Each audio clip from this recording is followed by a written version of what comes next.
Hi all, welcome to Pharmacology exam. ഇന്നത്തെ class drugs acting on endocrine system fifth semester B ഫാമിലെ 4ാമത്തെ unit ആണ് ഇന്ന് explain ചെയ്യാൻ പോകുന്നത്. സോ അതിൽ ഇന്ന് നമ്മൾ പഠിക്കുന്ന മെയിൻലി സ്റ്റിറോയിഡ് ഹോർമോൺസ് ഉണ്ട് അല്ലെ, സ്റ്റിറോയിഡ്സിന്റെ nomenclature, stereochemistry and metabolism, ഇതിനെ പറ്റിയാണ് ഇന്ന് പറയാൻ പോകുന്നത്. സോ എൻഡോക്രൈൻ സിസ്റ്റം ഫസ്റ്റ് നമുക്ക് എന്താണെന്ന് നോക്കാം. എൻഡോക്രൈൻ സിസ്റ്റം നമ്മുടെ ബോഡിയിലെ ഹോമിയോസ്റ്റാസിസിനെ മെയിൻറ്റെയിൻ ചെയ്യും. അപ്പൊ ഹോമിയോസ്റ്റാസിസ് എന്ന് പറഞ്ഞാൽ എന്താ? Self maintenance and self regulations അല്ലെ. അപ്പൊ അതില് എങ്ങനെയാണെന്ന് ആക്ട് ചെയ്യുന്നത്? ഹോർമോൺസ് റിലീസ് ചെയ്തിട്ടാണ്. ഹോർമോൺസ് എന്ന് പറഞ്ഞാൽ എന്താ? ഒരു കെമിക്കൽ മെസ്സഞ്ചർ ആണ്. അത് ഏതിലേക്ക്? ബ്ലഡ് സ്ട്രീമിലേക്ക് ഡയറക്റ്റ് ആയിട്ട് റിലീസ് ചെയ്യാണ് ചെയ്യുക. എന്നിട്ട് ഏതിലേക്ക് ആക്ട് ചെയ്യും? ടാർഗറ്റ് സെല്ലിൽ പോയിട്ട് ആക്ട് ചെയ്യും. അതിൽ കുറച്ച് ഇമ്പോർട്ടൻറ്റ് ഫംഗ്ഷൻസ് ഉണ്ട്. നമ്മുടെ ബോഡിയിൽ റെഗുലേറ്റ് ചെയ്യുന്ന ഫംഗ്ഷനിൽ കുറച്ചെണ്ണം ഇവിടെ വെച്ചിട്ടുണ്ട്. ഏതാണ്? Respiration, metabolism, growth and development, tissues function, sexual function, reproduction ഒക്കെ ഈ ഹോർമോൺസ് ഹെൽപ്പ് ചെയ്യുന്നതാണ്. ഇനി എൻഡോക്രൈൻ ഗ്ലാൻഡ് എന്ന് പറയുമ്പോൾ നമുക്ക് പറയാം ഒരു ഡക്ട്ലെസ് ഗ്ലാൻഡ് ആണ്. ഹോർമോൺസ് ബ്ലഡ് സ്ട്രീമിലേക്ക് ഡയറക്റ്റ് ആയിട്ട് സെക്രേറ്റ് ചെയ്യുന്നത്. എൻഡോക്രൈൻ ഗ്ലാൻഡ്സ് മേജർ ഗ്ലാൻഡ്സ് ഏതൊക്കെയാ? Pineal gland, pituitary gland, hypothalamus, thyroid gland, parathyroid gland, adrenal gland, pancreas, ovaries, testis. ഇതെല്ലാം എന്താണ്? എൻഡോക്രൈൻ ഗ്ലാൻഡുകളാണ്. നമുക്ക് ഇമ്പോർട്ടൻ്റ് ആയിട്ട് യൂണിവേഴ്സിറ്റിയിൽ ചോദിക്കുന്ന ഒരു ചോദ്യമാണ് സ്റ്റിറോയിഡിന്റെ nomenclature, stereochemistry and metabolism എന്ന് പറയുന്നത്. ഒരു 5 മാർക്സ് ക്വസ്റ്റ്യൻ ആയിട്ടാണ് ചോദിക്കാറ്. ഓക്കെ, അതിൽ നോമൻക്ലേച്ചർ വേണമെങ്കിൽ മാത്രം എടുത്ത് ചോദിക്കാറുണ്ട്. അതും നോട്ട് ചെയ്യേണ്ട കാര്യമാണ്. അപ്പൊ നമുക്ക് ഫസ്റ്റ് എന്താണ് സ്റ്റിറോയിഡ് എന്ന് പറയാം. അപ്പൊ സ്റ്റിറോയിഡ് എന്ന് പറയുന്നത് ഒരു ഓർഗാനിക് കോമ്പൗണ്ട് ആണ്. അതിൽ 4 റിംഗ് സ്ട്രക്ചറുകൾ ഉണ്ടാവും. അപ്പൊ അടുത്ത സ്ലൈഡിൽ ആ റിംഗ് സ്ട്രക്ചറിന്റെ എക്സ്പ്ലനേഷൻ കൊടുക്കുന്നുണ്ട് കേട്ടോ. So mainly steroid 2 principal biological functions ആണുള്ളത്. ഓക്കെ, സെൽ മെംബ്രെയിനിലെ കോമ്പണൻസ് ഉണ്ടല്ലോ, അതില് മെംബ്രെയിനില് ഫ്ലൂയിഡിറ്റിനെ ഓൾട്ടർ ചെയ്യാനും അതുപോലെ മോളിക്യൂൾസിന്റെ സിഗ്നലിങ്ങിനും ഹെൽപ്പ് ചെയ്യുന്നതാണ് ഈ സ്റ്റിറോയിഡ്സ് എന്ന് പറയുന്നത്. കുറച്ച് ക്ലാസ് വെച്ചിട്ടുണ്ട് ഏതൊക്കെയാണ് സ്റ്റിറോയിഡ്സ് എന്നുള്ളത്. ആനബോളിക് സ്റ്റിറോയിഡ്സ് ഉണ്ട്, ആൻഡ്രജൻ റിസപ്റ്ററുമായിട്ടാണ് ബൈൻഡ് ചെയ്യാറ്. അങ്ങനെ മസിൽ മാസ് എൻഹാൻസ് ചെയ്യാനും അതുപോലെ മെയിൽ സെക്സ് ഹോർമോൺസിന്റെ റിലീസിനും ഉള്ളതാണ് ആനബോളിക് സ്റ്റിറോയിഡ്സ് എന്ന് പറയുന്നത്. ഇനി ഗ്ലൂക്കോകോർട്ടിക്കോയിഡ്സ് ഉണ്ട്. ഗ്ലൂക്കോകോർട്ടിക്കോയിഡ്സ് എന്ന് പറയുന്നത് മെയിൻലി ഇമ്മ്യൂൺ ഫംഗ്ഷൻ, മെറ്റബോളിസത്തിനെയും അതുപോലെ ആന്റി ഇൻഫ്ലമേറ്ററി ആക്ടിവിറ്റി ഇത് ഗ്ലൂക്കോകോർട്ടിക്കോയിഡ് എന്ന സ്റ്റിറോയിഡ്സ് ഹെൽപ്പ് ചെയ്യുന്നതാണ്. ഇനി മിനറലോകോർട്ടിക്കോയിഡ്സ് ഉണ്ട്. നമ്മൾ മിനറലോകോർട്ടിക്കോയിഡ്സ് പഠിച്ചിട്ടുണ്ട് ഓൾറെഡി ഡയററ്റിക് എന്നുള്ള ചാപ്റ്ററിൽ. അപ്പൊ അതില് എന്താണ്? മെയിൻലി ബ്ലഡ് വോളിയത്തിന്റെയും റീനൽ എക്സ്ക്രീഷനും മെയിൻറ്റെയിൻ ചെയ്യാനാണ് മിനറലോകോർട്ടിക്കോയിഡ് സഹായിക്കുക. ദെൻ പ്രൊജസ്ട്രൻസ് ഉണ്ട്. പ്രൊജസ്ട്രൻസ് വന്നിട്ട് ഫീമെയിൽ സെക്സ് ഓർഗൻസിന്റെ ഡെവലപ്മെന്റിന് സഹായിക്കും. ദെൻ ഫൈറ്റോസ്റ്റിറോയിഡ്സ് എന്ന് പറയുന്നത് പ്ലാന്റ് സ്റ്റീറോയിഡുകളാണ്. ദെൻ എർഗോ സ്റ്റീറോയിഡ്സ് ഉണ്ട്. അത് വന്നിട്ട് ഫംഗസിലും വൈറ്റമിൻ ഡിയിലെ സ്റ്റീറോയിഡ് ആണ് പറയുന്നത്. നെക്സ്റ്റ് ഇനി നമുക്ക് മെയിൻ ഇമ്പോർട്ടൻ്റ് ആയിട്ടുള്ള കാര്യമാണ് നോമൻക്ലേച്ചർ ഓഫ് സ്റ്റിറോയിഡ്സ്. സോ ഇവിടെ ബേസിക് സ്ട്രക്ചർ വെച്ചിട്ടുണ്ട്. സ്റ്റിറോയിഡിന്റെ ന്യൂക്ലിയസ് നമുക്ക് ഈ ന്യൂക്ലിയസ് ഫെമിലിയർ ആണ് അല്ലെ. ഫെനാൻട്രിൻ ന്യൂക്ലിയസ് ഫെമിലിയർ ആയിരിക്കും, നമ്മൾ പഠിച്ചിട്ടുണ്ട്. ഈ ഇത്രയും പോർഷൻ നമുക്ക് അറിയാം എന്താണ് ഫെനാൻട്രിൻ ന്യൂക്ലിയസ് ആണ് അല്ലെ. ഈ ഫെനാൻട്രിൻ ന്യൂക്ലിയസിൽ ഒരു 5 മെമ്പേർഡ് കൂടെ അറ്റാച്ച് ചെയ്തിട്ടില്ലേ? അപ്പോ ഈ ബേസിക് ന്യൂക്ലിയസ് സ്റ്റിറോയിഡിനെ നമ്മൾ പറയണതാണ് cyclopentanoperhydrophenanthrene. So ഓർക്കുക, ഏതാണ് ന്യൂക്ലിയസിന്റെ പേര്? Cyclopentanoperhydrophenanthrene. So ഈ ന്യൂക്ലിയസിലെ മൊത്തം നമുക്ക് 4 ആയിട്ട് തിരിക്കാം. എ റിംഗ് ഉണ്ട്, ബി റിംഗ് ഉണ്ട്, സി റിംഗ് ഉണ്ട്, D ring. A B C ring നമുക്ക് പറയാം ഫെനാൻട്രിൻ എന്ന് പറയാം. ഡി റിംഗ് എന്ന് പറയുന്നത് ഏതാണ്? സൈക്ലോ പെൻറ്റീൻ. അപ്പൊ നമുക്ക് പറയുന്നത് ബാക്കി 3 റിംഗും സൈക്ലോ ഹെക്സൈൻ റിംഗ് അല്ലേ. Okay, 3 cyclo hexyne ring attached. Then അടുത്തത് ഇതിൽ മൊത്തം കാർബൺ ആറ്റത്തിന്റെ എണ്ണം നോക്കിക്കേ. മൊത്തം 17 കാർബൺ ആറ്റം ആണ് ഇതിൽ ഉള്ളത്. സോ ഇതിൽ നമ്പറിംഗ് സ്റ്റാർട്ട് ചെയ്യുകയാണെങ്കിൽ ലെഫ്റ്റ് സൈഡിൽ നിന്ന് എ റിംഗിൽ നിന്ന് സ്റ്റാർട്ട് ചെയ്യും. സോ 1 2 3 4 5 അല്ലെ. ഫ്യൂസ്ഡിന് അവിടെ ഒരു 5 വന്നു. ദെൻ എന്ത് വന്നു? 6 7 ഉണ്ട്, ഇവിടെ 8 ഉണ്ട്, 9 ഉണ്ട്, 10. ഇനി അടുത്ത നമ്പറിംഗ് എവിടെയാ? സി റിംഗിലാണ്. സി റിംഗിൽ 11 12 13 14 ദെൻ 15 16 17. ടോട്ടൽ എത്ര കാർബൺ ആറ്റം വന്നു? 17 കാർബൺ ആറ്റംസ് വന്നിട്ടുണ്ട്. ഈ സ്റ്റിറോയിഡ്സിന്റെ നോമൻക്ലേച്ചറിന്റെ റൂൾസ് 1950s ഡെവലപ്പ് ചെയ്തു. ഇത് പബ്ലിഷ് ചെയ്തത് IUPACയും IUBയും റൂൾസ് കൂടെ ചേർന്നിട്ട് 1989 ഈ റൂള് എസ്റ്റാബ്ലിഷ് ആയത് കേട്ടോ. ഇനി നമുക്ക് അടുത്ത സ്ലൈഡ് നോക്കാം. എന്തൊക്കെയാണ് കാര്യങ്ങൾ, ജനറൽ കാര്യങ്ങളുണ്ട് സ്റ്റിറോയിഡ് ന്യൂക്ലിയസിൽ. സോ ഫസ്റ്റ് വൺ പറയുന്നത് സ്റ്റിറോയിഡ് റിംഗ് സിസ്റ്റം ഏതാണ്? നമ്മളിപ്പോൾ നേരത്തെ പറഞ്ഞ പോലെ സൈക്ലോ പെന്റനോ പെർഹൈഡ്രോ ഫെനാൻഡ്രിക് റിംഗ് സിസ്റ്റം ആണ് ഉള്ളത്. സോ അപ്പൊ ആ ഒരു ന്യൂക്ലിയസ് ഇവിടെ പറഞ്ഞില്ലേ, ഇതാ സൈക്ലോ പെന്റനോ പെർഹൈഡ്രോ ഫെനാൻഡ്രിക് ന്യൂക്ലിയസ്. ഇനി അടുത്തത് നോക്ക്, ഞാനൊരു എക്സാമ്പിൾ ആണ് ഇവിടെ കൊടുത്തിട്ടുണ്ട്, അത് വെച്ച് നമുക്ക് എക്സ്പ്ലെയിൻ ചെയ്യാം കേട്ടോ. Solid lines. ഓക്കെ, ഇവിടെ കണ്ടോ, നമുക്ക് കുറച്ച് സോളിഡ് ലൈനുകൾ കാണാം. ഓക്കെ, സോളിഡ് ലൈൻ ഡിനോട്ട് ചെയ്യുന്നത് എന്തിനാ? Above the plain. Groups above the plain ആണെങ്കിൽ നമ്മൾ സോളിഡ് ലൈൻ, അപ്പൊ നമ്മളൊരു സിമ്പിൾ ചേർക്കും, മെയിൻലി ബീറ്റ എന്നുള്ളൊരു സിമ്പിൾ ചേർക്കും. ഇഫ് നമ്മൾ ഡോട്ടഡ് ലൈൻസ് ആണ് കാണുന്നതെങ്കിൽ, അതിലൊരു എക്സാമ്പിൾ കൊടുത്തതിൽ ഡോട്ടഡ് ലൈൻസ് കാണുന്നുണ്ടെങ്കിൽ നമ്മൾ പ്രിഫിക്സ് ആയിട്ട് ഒരു ആൽഫ എന്ന് ചേർക്കാറുണ്ട്, ആൽഫ എന്ന് ചേർക്കും. അപ്പോൾ ഈ ഡോട്ടഡ് ലൈൻ എന്തിനാ ഇൻഡിക്കേറ്റ് ചെയ്യുന്നത്? ഗ്രൂപ്പ്സ് ബിലോ ദ പ്ലെയിൻ, ആ റിംഗിന്റെ ബിലോ ദ പ്ലെയിനിലാണെങ്കിൽ ഡോട്ടഡ് ലൈൻ ആയിട്ടാണ് ഡിനോട്ട് ചെയ്യാറുള്ളത്. അപ്പോൾ ബീറ്റ ആണെങ്കിൽ നമുക്ക് പറയാം എബവ് ദ പ്ലെയിൻ ആയിട്ട്, ഗ്രൂപ്പ് എബവ് ദ പ്ലെയിനിലാണെന്ന് പറയാം. അപ്പോൾ നമ്മൾ ഡിനോട്ട് ചെയ്യുന്ന എന്താ, സോളിഡ് ലൈൻ ആയിട്ട് ഡിനോട്ട് ചെയ്യും. അതുപോലെ തന്നെ ഗ്രൂപ്പ് ബിലോ ദ പ്ലെയിൻ ആണെങ്കിൽ നമ്മൾ എന്താ പറയും? ആൽഫ എന്ന് ഡിനോട്ട് ചെയ്യും. അപ്പൊ എങ്ങനെ റിപ്രസെന്റ് ചെയ്യുന്ന? ഡോട്ടഡ് ലൈൻസ് ആയിട്ടായിരിക്കും റിപ്രസെന്റ് ചെയ്യുക. സോ അതാണ് ഈ ഡോട്ടഡ് ലൈൻസിന്റെയും അതുപോലെ തിക്ക് ലൈൻസ്, അതിന് തിക്ക് ലൈൻസ് അല്ലെങ്കിൽ we call it as solid line എന്ന് പറയാറുണ്ട്.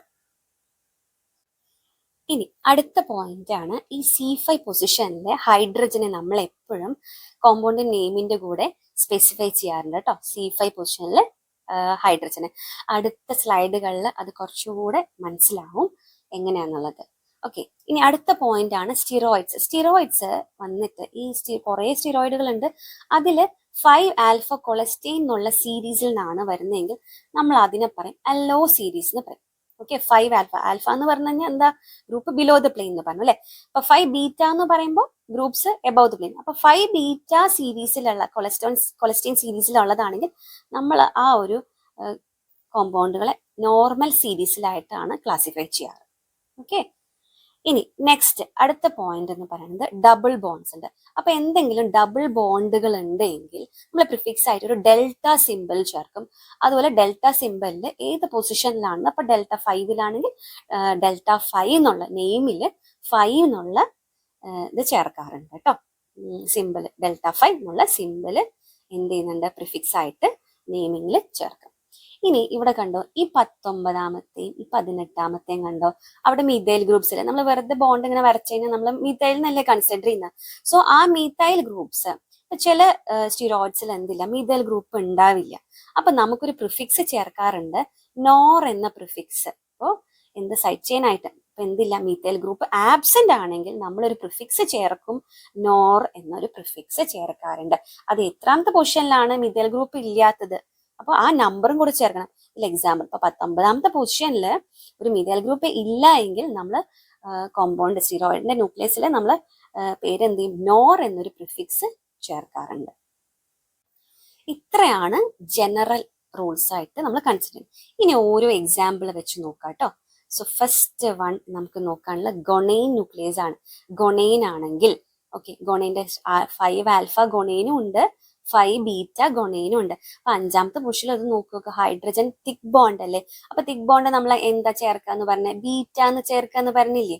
അപ്പൊ എന്താ, 5 ബീറ്റ ഗൊണൈൻ. അപ്പൊ 5 ആൽഫ ഗൊണൈൻ. അപ്പൊ ഹൈഡ്രജന്റെ നോക്കുക, ഹൈഡ്രജൻ ഏതാണ്, ഡോട്ടഡ് ലൈൻസ് അല്ലേ കൊടുത്തിന്. അപ്പൊ നമ്മൾ എന്താ, ആൽഫ എന്നല്ല ചേർക്കുക. അപ്പൊ 5 ആൽഫ ഗൊണൈൻ. ഇതാണ് ഗൊണൈന്റെ എക്സാമ്പിൾ. ഇനി ഗൊണൈനെ പറ്റി പറയുകയാണെങ്കിൽ നമുക്ക് പറയാം ടെട്രാസൈക്ലിക് റിംഗ് ആണ്, C10 ആൻഡ് C13. അപ്പൊ ഇവിടെ 10ാമത്തെയും 13ാമത്തെ പൊസിഷനിൽ മീഥൈൽ ഗ്രൂപ്പ് ഉണ്ടാവില്ല ഗൊണൈൻ എന്നുള്ള ന്യൂക്ലിയസിൽ. അതുപോലെ സൈഡ് ചെയിൻ ഉണ്ടാവില്ല. അപ്പൊ 17ാമത്തെ പൊസിഷനിൽ എന്തുണ്ടാവില്ല, സൈഡ് ചെയിൻ ഉണ്ടാവില്ല. അപ്പൊ മൊത്തം കാർബണിന്റെ എണ്ണം എന്ന് പറയുന്നത് 17 കാർബൺ ആയിരിക്കും കേട്ടോ, മൊത്തം 17 കാർബൺ. ഇനി നെക്സ്റ്റ് നമുക്ക് നോക്കാം എസ്ട്രെയിൻ എന്നുള്ള ന്യൂക്ലിയസ് നോക്കാം കേട്ടോ. എസ്ട്രെയിൻ എന്നുള്ള സ്റ്റിറോയിഡ് ബേസിക് ന്യൂക്ലിയസ്. ഇവിടെ കാർബണിന്റെ എണ്ണം എന്ന് പറയുന്നത് 18 ആയിരിക്കും. അതുപോലെ തന്നെ ഈ 13ാമത്തെ പൊസിഷനിലെ 13ാമത്തെ പൊസിഷനിൽ വരുമ്പോൾ ഒരു മിഥൈൽ ഗ്രൂപ്പ് നമുക്ക് കാണാൻ സാധിക്കും. അങ്ങനെ സ്റ്റിറോയിഡ് ന്യൂക്ലിയസ് ഉള്ളതാണെങ്കിൽ നമ്മൾ എസ്ട്രെയിൻ എന്നാണ് പറയാറ്. ഇനി അടുത്തതാണ് ആൻഡ്രസ്റ്റൈൻ ന്യൂക്ലിയസ് നോക്കാം കേട്ടോ. ആൻഡ്രസ്റ്റൈൻ എന്ന് പറയുമ്പോൾ ഇത് നോക്കൂ, മൊത്തം കാർബണിന്റെ എണ്ണം 19 ആയിരിക്കും. ഈ മൊത്തം നമ്മൾ ഒരു സ്റ്റീറോയിഡ് ന്യൂക്ലിയസിൽ എത്ര കാർബണാണ് നമ്മൾ പറഞ്ഞത്? 17 കാർബൺ ആണ് അല്ലെ.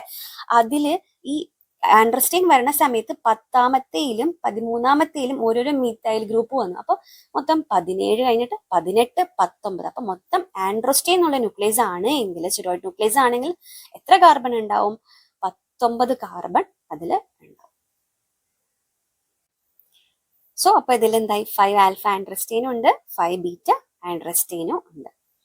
ഇനി നെക്സ്റ്റ് അടുത്തതാണ് പ്രഗ്നെയിൻ ന്യൂക്ലിയസ് ആണെങ്കിൽ. ഓക്കെ, പ്രഗ്നെയിൻ ന്യൂക്ലിയസ് അതിൽ 5 ആൽഫ പ്രഗ്നെയിനും ഉണ്ട്, 5 ബീറ്റ പ്രഗ്നെയിനും ഉണ്ട് കേട്ടോ. അപ്പൊ ഇതിലെ മൊത്തം കാർബണിന്റെ എണ്ണം എത്രയാ? 21 കാർബൺ കാണിക്കും. 21 കാർബൺ. സോ ഇതിൽ നോക്ക് എന്തൊക്കെയുണ്ട്? C10 ആ 17 കാർബൺ ഓൾറെഡി ഉണ്ട്.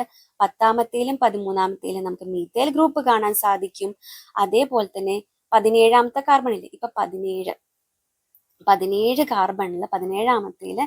അപ്പൊ 17 കഴിഞ്ഞ് കഴിഞ്ഞാൽ ആംഗുലാർ മിഥൈലിനാണ് 18 കൊടുക്കുക. ഈ ആംഗുലാർ ഗ്രൂപ്പ് ഉള്ളതിന് നമ്മൾ 18ഉം ഇപ്പുറത്തേല് A-Bയിലാണെങ്കിൽ നമ്മൾ 19. അപ്പൊ അത് കഴിഞ്ഞ് കഴിഞ്ഞാൽ പിന്നെ നമ്പറിങ് പോകുന്നത് side ചെയിനാണ്.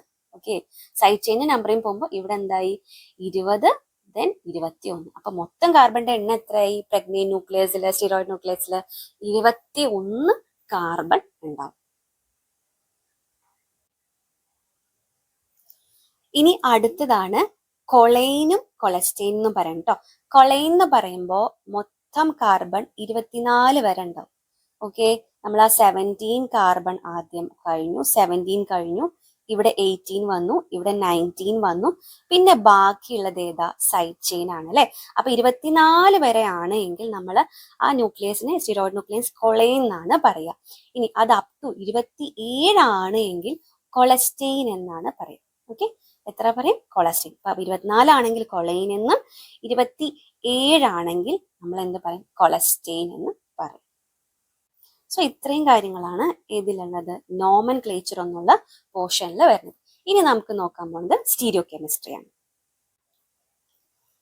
Stereo chemistry of steroids. So first സ്റ്റീരിയോ കെമിസ്ട്രിയിൽ പറയാനുള്ളത്, അപ്പൊ ഇതാണ് ബേസിക് സ്കെലറ്റൻ എന്ന് പറഞ്ഞു. സോ ആ ബേസിക് സ്കെലറ്റനിലെ ഒരു റെഡ് കളറിലെ ഡോട്ട് കണ്ടോ? 5ലും 10ലും 9ലും 8ലും 14ലും 13 പൊസിഷനിലും. സോ ഈ പോയിന്റുകളൊക്കെ എന്ന് പറയുന്നത് അസിമെട്രിക് സെന്റർ ആണ്. ഓക്കെ, അസിമെട്രിക് സെന്റർ ആണ്. അസിമെട്രിക് സെന്റർ എന്ന് വെച്ചാൽ എന്താ? അല്ലെങ്കിൽ അസിമെട്രിക് കാർബൺ എന്ന് വെച്ചാൽ എന്താ? 4 ഡിഫറെന്റ് ഗ്രൂപ്പ് അറ്റാച്ച് ചെയ്തില്ലേ? അപ്പോ 4 ഡിഫറെന്റ് ഗ്രൂപ്പ് അറ്റാച്ച് ചെയ്തിട്ടുണ്ടെങ്കിൽ ഒപ്റ്റിക്കലി ആക്റ്റീവ് അല്ലേ? അപ്പൊ മൊത്തം 64 ഒപ്റ്റിക്കലി ആക്റ്റീവ് ഐസോമേഴ്സ് ഈ സ്റ്റീറോയിഡിന് പോസിബിൾ ആണ്. അപ്പൊ ഏതൊക്കെയാ ഒന്ന് പൊസിഷൻ ഓർത്ത് വെക്കുക. 5, 8, 9, 10, 13 and 14. ഓക്കെ, 13 and 14 മൊത്തം ടോട്ടലി 64 ഒപ്റ്റിക്കൽ ഐസോമേഴ്സ് ഇതില് പോസിബിൾ ആണ് കേട്ടോ. ഇനി അടുത്തത് നമ്മള് ചെയർ കൺഫർമേഷനും ബോർഡ് കൺഫർമേഷനും പഠിച്ചിട്ടില്ലേ സൈക്ലോഹെക്സൈനില്? നമ്മളിപ്പോ ന്യൂക്ലിയസ് പറഞ്ഞപ്പോ ഇത് സൈക്ലോഹെക്സൈൻ ന്യൂക്ലിയസ് അല്ലേ? അപ്പൊ ഏത് ഫോമില കാണിക്കുക? 2 തരത്തിൽ കാണിക്കും അല്ലെ. ഒന്ന് ചെയർ കൺഫർമേഷനും ബോർഡ് കൺഫർമേഷനും കാണിക്കും.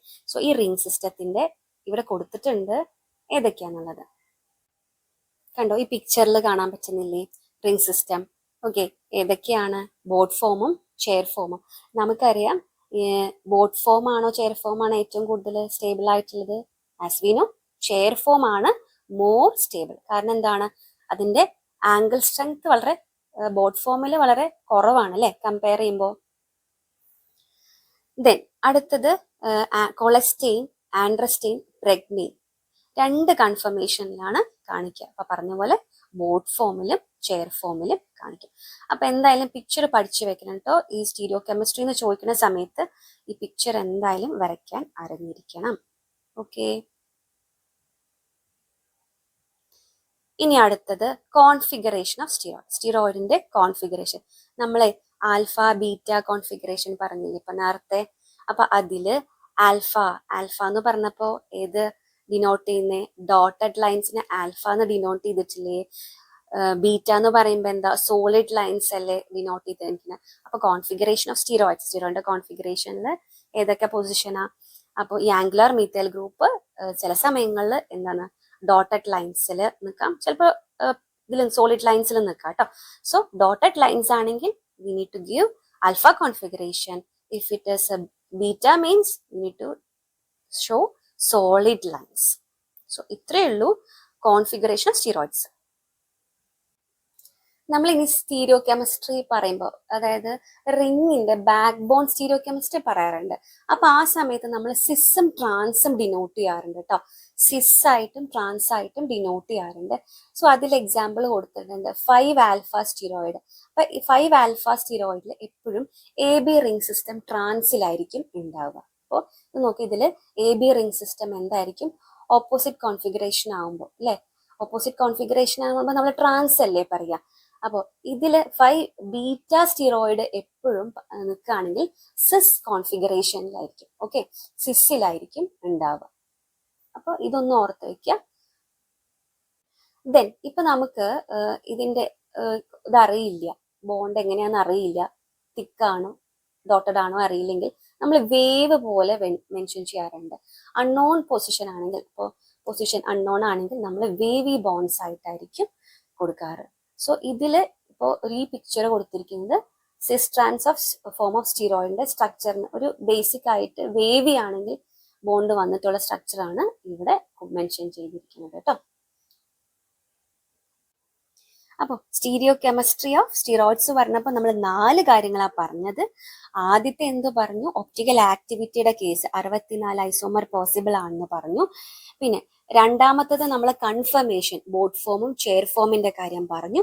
മൂന്നാമത് പറഞ്ഞ ഏതായിരുന്നു? കോൺഫിഗറേഷന്റെ കാര്യം പറഞ്ഞു അല്ലെ, ബീറ്റയാണോ ആൽഫയാണോ കോൺഫിഗറേഷൻ എന്ന് പറഞ്ഞു. ഇനി നാലാമത്തെ ഇപ്പൊ എന്താ പറഞ്ഞത്?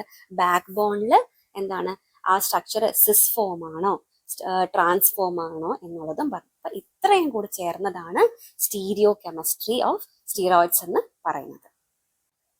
ഇനി നമുക്ക് ലാസ്റ്റ് ആയിട്ട് നോക്കേണ്ടതാണ് സ്റ്റിറോയിഡ്സിന്റെ മെറ്റബോളിസം എന്ന് പറയുന്നത്. അപ്പോൾ നമ്മൾ എല്ലാവരും പഠിച്ചിട്ടുണ്ടാവും അല്ലെ, 4th സെമ്മില് മെഡിക്കൽ കെമിസ്ട്രിയിലായാലും കോളേജിലായാലും പഠിച്ചിട്ടുണ്ടാവും എന്ത് മെറ്റബോളിസം എന്നുള്ള പോർഷൻ. ഏതൊക്കെ 2 മെറ്റബോളിസം, ഏത് പാത്വേ? phase 1 ഉണ്ട്, phase 2 bio transformation pathway. Mainly എവിടെയാണ് നടക്കുക? ലിവറിലാണ്, ലിവർ എൻസൈംസ് ആണ് അല്ലെ. അപ്പൊ മെയിൻലി ഏത് എൻസൈം ആണ് ഇൻവോൾവ് ആവാറ്? സൈറ്റോക്രോം P450 എൻസൈം ആണ്. അതിലൊരു എക്സാമ്പിൾ കൊടുത്തിട്ടുണ്ട്, സൈറ്റോക്രോം P3A4 എന്നുള്ള. മെയിൻലി സ്റ്റിറോയിഡ്സ് ഓക്സിഡേഷൻ ആണ് നടക്കാറ് കേട്ടോ. സ്റ്റിറോയിഡ്സിന്റെ മെറ്റബോളിസം മെയിൻലി നടക്കുന്നത് ഓക്സിഡേഷൻ വഴിയാണ്. മെയിൻലി ഈ cholesterol bile acid modification, bile acid ആയിട്ട് കൺവേർട്ട് ചെയ്യുന്നത് ഈ സ്റ്റിറോയിഡ്സിന്റെ മെറ്റബോളിസം ത്രൂ ഓക്സിഡേഷൻ വഴിയാണ്. സോ അതുപോലെ തന്നെ ബൈൽ ആസിഡ് എലിമിനേറ്റ് ചെയ്യുന്നത് ബൈൽ സെക്രീഷൻ വഴിയാണ്. 2 തരത്തിലാണ് മെറ്റബോളിസം അല്ലെ, phase 1 phase 2 മെറ്റബോളിസത്തിലൂടെ പോവാറുണ്ട്. അതുപോലെ തന്നെ ഈ സ്റ്റിറോയിഡിന്റെ ആക്ടിവിറ്റി മെയിൻലി ഈ phase 1 phase 2 മെറ്റബോളിസത്തിലൂടെ പോകുന്നത് വഴി സ്റ്റിറോയിഡ്സിന്റെ ആക്ടിവിറ്റിയും ക്ലിയറൻസും ബോഡിയിൽ നിന്ന് സഹായിക്കും. ഇനി ഞാനൊരു പിക്ചർ കാണിച്ചു തരാം കേട്ടോ. മെയിൻലി 2 തരത്തിലാണ് നമുക്കറിയാം, phase 1 ഉണ്ട്, phase 2 ഉണ്ട്. ഈ പൊസിഷൻസ് ഒക്കെ ഒന്ന് നോക്കിക്കോ, ഏതൊക്കെയാണ്? ഫസ്റ്റ് പൊസിഷനിൽ ബീറ്റ ഹൈഡ്രോക്സിലേഷൻ ആണ് നടക്കുക. സെക്കൻഡ് പൊസിഷനിൽ വന്നിട്ട് phase 1 ബീറ്റ, ഈ ഫസ്റ്റ് ബോക്സിൽ phase 1 ആണ്, പുറമേ ഉള്ള ബോക്സ് phase 2ലേക്കാണ് പോവുക. അപ്പോൾ ഇതിൽ ഫസ്റ്റ് പൊസിഷനിലാണെങ്കിൽ ബീറ്റ ഹൈഡ്രോക്സിലേഷൻ നടക്കും, ഇവിടെയും ഹൈഡ്രോക്സിലേഷൻ ആണ്, ഇവിടെ കീറ്റോൺ ഹൈഡ്രോക്സിലേഷൻ നടന്നിട്ട് പിന്നെ എന്താ കോൺജുഗേഷനിലേക്ക് പോകും അല്ലെ, phase 2ലേക്ക് 3 alpha or beta sulphation അല്ലെങ്കിൽ ഗ്ലൂക്യൂറോഡിനേഷൻ കോൺജുഗേഷനിലേക്കാണ് മെയിൻലി പോവുക. ഈ ഡബിൾ ബോണ്ട് ഉണ്ടെങ്കിൽ നമുക്ക് റിഡക്ഷനിലേക്ക് പോകും. ഈ 6th പൊസിഷനിൽ ഹൈഡ്രോക്സിലേഷൻ, പിന്നെ 7th പൊസിഷനിലാണെങ്കിൽ ഹൈഡ്രോക്സിലേഷൻ നടക്കും. Then which is converted in to ketone ആയിട്ട് കൺവേർട്ട് ചെയ്യും. ഈ 15th പൊസിഷനിലെ കാർബൺ എന്ത് ചെയ്യും? ഇവിടെ ഹൈഡ്രോക്സിലേഷൻ നടക്കും. പിന്നെ അതുപോലെ തന്നെ 16th പൊസിഷനിലാണെങ്കിൽ ഹൈഡ്രോക്സിലേഷൻ നടന്നിട്ട് ദെൻ കീറ്റോൺ ആയിട്ട് കൺവേർട്ട് ചെയ്യും. ദെൻ ഇവിടെ ഇനി 17th ആണെങ്കിൽ കീറ്റോൺ ആയിട്ട് കൺവേർട്ട് ചെയ്ത് പിന്നെ ഏതിലേക്ക് പോയിട്ടുണ്ടാവും? 17 ആൽഫ അല്ലെങ്കിൽ ബീറ്റ സൾഫേഷൻ അല്ലെങ്കിൽ ഗ്ലൂക്യൂറോണേഷൻ കോൺജുഗേഷൻ റിയാക്ഷൻ phase 2ലേക്ക് പോവാറുണ്ട്. ഇപ്പൊ 18th പൊസിഷനിൽ എന്ത് നടക്കാറുണ്ട്? ആ മീഥൈൽ ഗ്രൂപ്പ് ഹൈഡ്രോക്സിലേഷൻ നടക്കാറുണ്ട്. Then 11th hydroxylation. അപ്പോൾ മെയിൻലി ഇത്രയും കാര്യങ്ങളാണ് ഒരു സ്റ്റിറോയിഡിന്റെ റിംഗ് സ്ട്രക്ചറിൽ. ഒന്നില്ലെങ്കിൽ ആക്ടിവേഷനിൽ പോവും, അല്ലെങ്കിൽ ഈ സ്റ്റിറോയിഡ് ക്ലിയർ ചെയ്ത് പോകണല്ലോ ബോഡിയിൽ നിന്ന്, അങ്ങനെയും പോവാറുണ്ട്. സോ ഇത്രയും കാര്യങ്ങളാണ് phase 1 phase 2ലേക്ക് നടക്കുന്നത്. അപ്പൊ അപ്പൊ മൂന്നായിട്ട് പറയാം നമുക്ക് മെയിൻലി. ഒന്ന് റിഡക്ഷൻ റിയാക്ഷൻ. ഇപ്പൊ ഡബിൾ ബോണ്ട് ഡെൽറ്റ 4 ഡബിൾ ബോണ്ടിൽ റിഡക്ഷൻ നടക്കാം. ഓക്കെ, അതുപോലെ തന്നെ എന്തുണ്ട്, റിഡക്ഷൻ കഴിഞ്ഞിട്ട് കീറ്റോൺസിന്റെ തേർഡ് പൊസിഷനിലെ കീറ്റോൺസിന്റെ കൂടെ എന്ത് നടക്കാറുണ്ട്, റിഡക്ഷൻ നടക്കാം. ദെൻ ഓക്സിഡേഷൻ നടക്കാം. ഓക്സിഡേഷനെ ഹെൽപ്പ് ചെയ്യുന്നത് സൈറ്റോക്രോം P450 എൻസൈംസിന്റെ ഹെൽപ്പ് ഉണ്ട്. ദെൻ ഡീഹൈഡ്രോജനേഷൻ റിയാക്ഷൻ നടക്കാം. ഓക്കെ, HSD എന്ന് പറഞ്ഞാൽ ഹൈഡ്രോക്സി സ്റ്റിറോയിഡ് ഡീഹൈഡ്രോജനേസ് എൻസൈം വെച്ചിട്ട് റിയാക്ഷൻസ് നടക്കാം. ഓക്കെ, അതുപോലെ 11 ബീറ്റ ആൻഡ് 17 ബീറ്റ ഹൈഡ്രോക്സിൽസ് എന്ത് ചെയ്യുന്നുണ്ട്, ഹൈഡ്രോക്സിലേഷൻ റിയാക്ഷൻ അവിടെ നടക്കാറുണ്ട്. ഹൈഡ്രോക്സിൽ ഗ്രൂപ്പ് എന്ത് ചെയ്യാണ്, ഇൻട്രൊഡ്യൂസ് ചെയ്യപ്പെടുകയാണ്. ഇപ്പൊ phase 1 phase 2 തരമുള്ള ആൾക്ക് ഇത് കൃത്യമായിട്ട് മനസ്സിലാവും കേട്ടോ. Hydroxylation reaction cytochrome P450 enzymes വെച്ചിട്ട് എന്ത് ചെയ്യുന്നുണ്ട്, ഹൈഡ്രോക്സിലേഷൻ റിയാക്ഷൻസ് നടക്കും. സോ ഇത്രയേ ഉള്ളൂ മെറ്റബോളിസം പോർഷൻ എന്ന് പറയുന്നത്.